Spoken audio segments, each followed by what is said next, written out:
In the heart of South Wales, a land steeped in myth, rain and a rather large volume of sheep, lies the Brecon Beacons National Park. Spread across 520 miles of rolling hills, rugged terrain, the Brecon Beacons are a flagship for bikers to conquer. From its mist-covered mountains that pierce the sky to its tranquil streams that wind their way through the valleys, this is an area where nature reigns supreme, and those who dare embrace it had best come prepared. And our mission for the week was to ride through the Black Mountain Pass.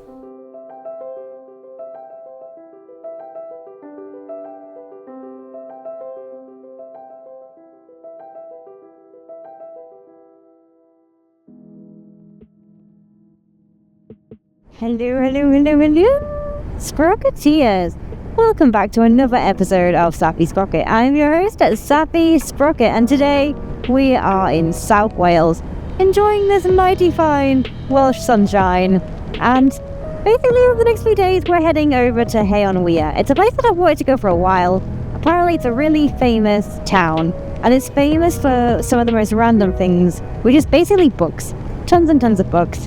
I really like novel things like this that are done. So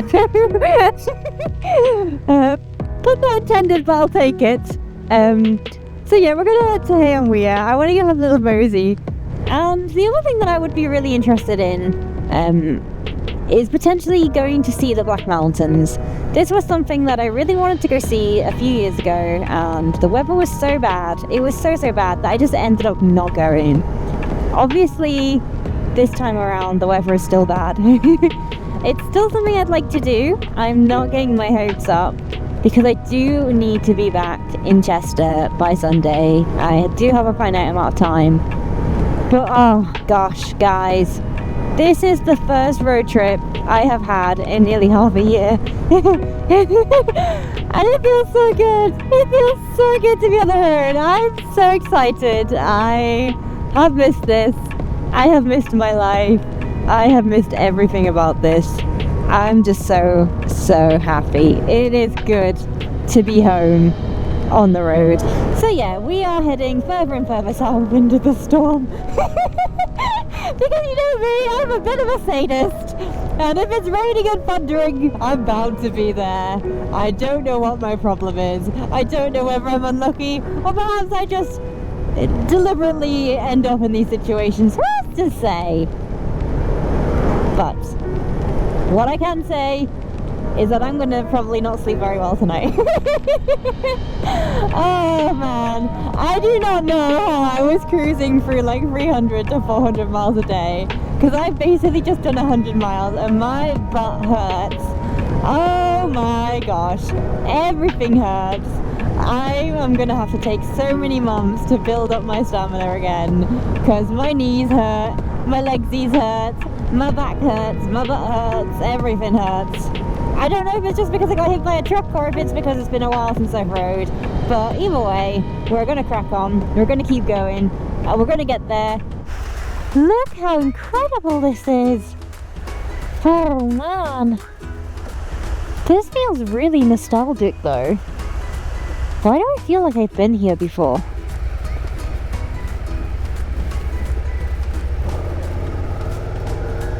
Is this the place that I ended up riding around at like 3 in the morning? It can't be, surely. Is it? Man, I've got like such deja vu. I feel like I've been here before, but I don't feel like I have been here before, if that makes sense. Unless this leads into a mountainous range, then it's a possibility.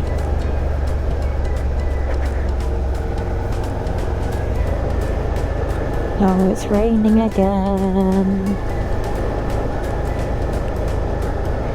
The roads are so slippery, like so unbelievably slippery. They feel as if they've had like a gallon of oil just like dumped on them. Oh, and the potholes are so bad. It's quite a quaint day out, isn't it?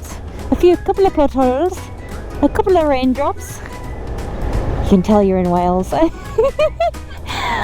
Oh, it's so nice. As my journey carried us deeper into the heart of South Wales, the rain seemed to get a little heavier and heavier with every passing mile.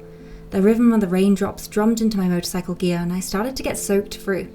However, the views were immensely beautiful and no rain could dampen my spirit. That was of course until I realised I was truly lost. Oh my god, what kind of campsite is this? Man, I am so glad I'm arriving before dark. I would not want to be doing this road in the dark.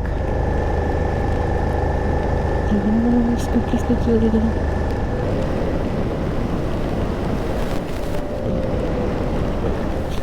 Whoa, okay.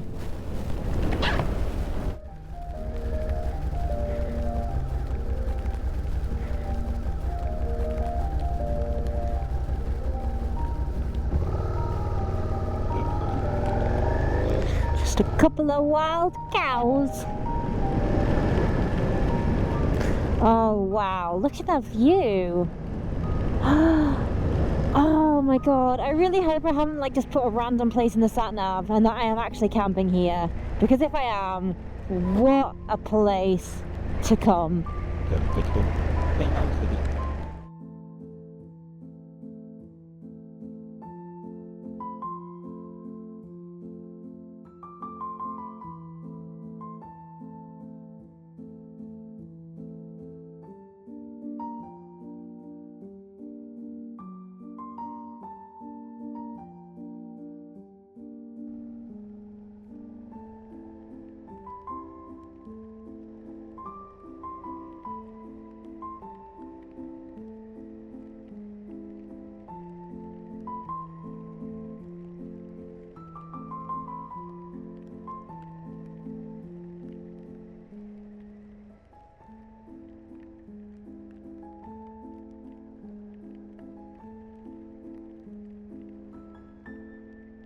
I'd forgotten to plug in my phone and it had died. I hopped around in the rain looking for a cable and a battery pack, and I sat aside on the curb for about 15 minutes, hoping I could find out where I was staying that evening.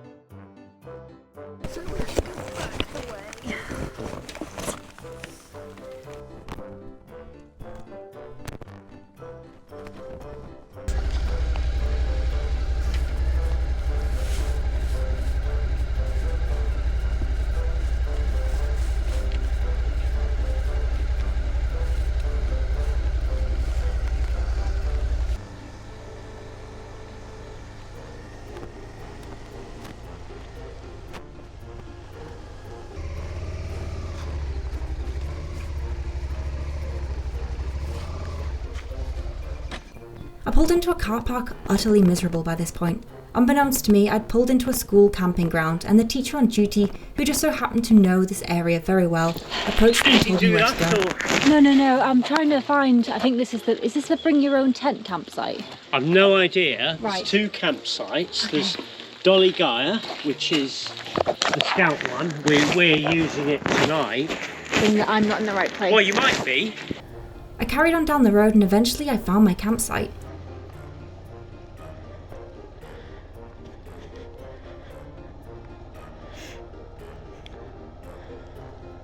Unfortunately, the car entry was closed, reception was locked up, and the staff had gone home. I was now faced with a new issue. I had to ditch my bike on the side of the road, carry my bike gear down a muddy hill, and find a location to set up base.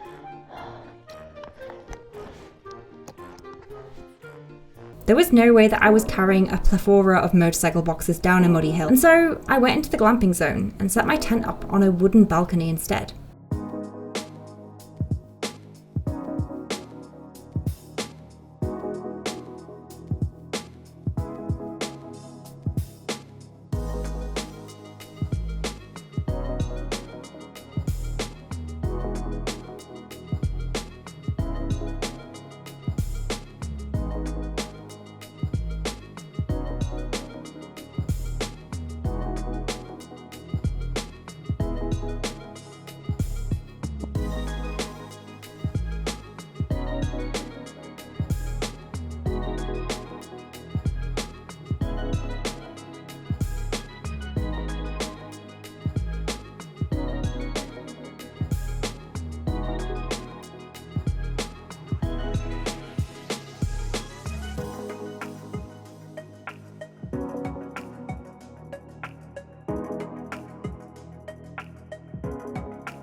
By the time I'd set up base, it was pitch black, and I still had a long list of jobs to do. For example,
it's so cold sleeping on top of this patio thing.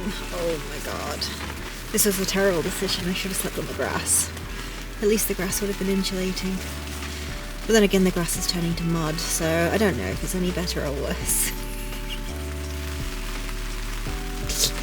I'm so cold. I'm soaking wet.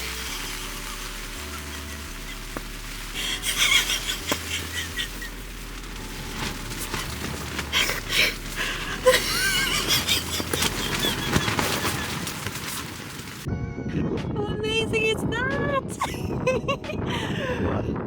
Oh, that is so cool.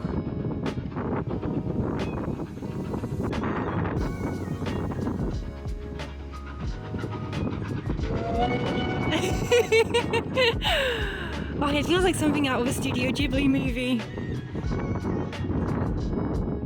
The wind was so bad until about 4 a.m. Like I physically couldn't get to sleep. It's still really bad, but it was just so horrific, and the rain was so bad, and I made such a terrible mistake camping on this platform because the entire platform wobbled all night long. It was so awful. I felt like it was going to collapse. I felt like I was going to plunge to my death. And like, look at that.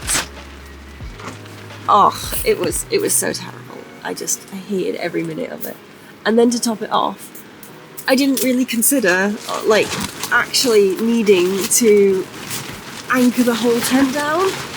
So look how freaking noisy it is. And it got so bad by 4 a.m. I like rushed out and grabbed the luggage and brought it in to basically like anchor the tent down, because the corners of it was picking up, because obviously I don't have like tent pegs to stick into the wood. I only have like grass tent pegs, and I was just like, when I set it up it wasn't windy, and I was like, that'll be alright, that's fine. What's the worst that could happen? This is the worst that could happen. Oh god. So it's 11 a.m. The plan of action right now is I'm gonna get up, I'm gonna get dressed, I'm gonna get all the things together, and then I'm basically gonna have to move the tent to the grass. But I need to go find like a grass area that's not flooded, that's not terrible, and then hope for the best. So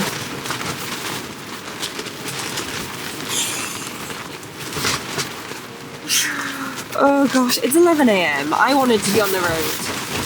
This is what I had to sleep in, guys. Look how awful this is.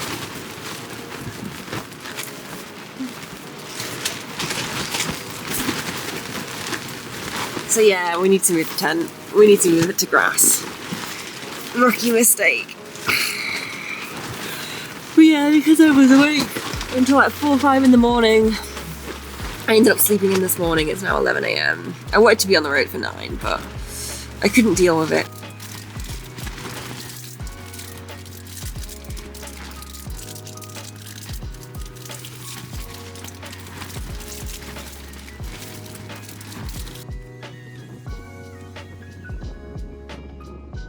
After moving the tent from the platform onto the grassy verge, the only thing left to do was to get the luggage back on my bike and set off onto the road.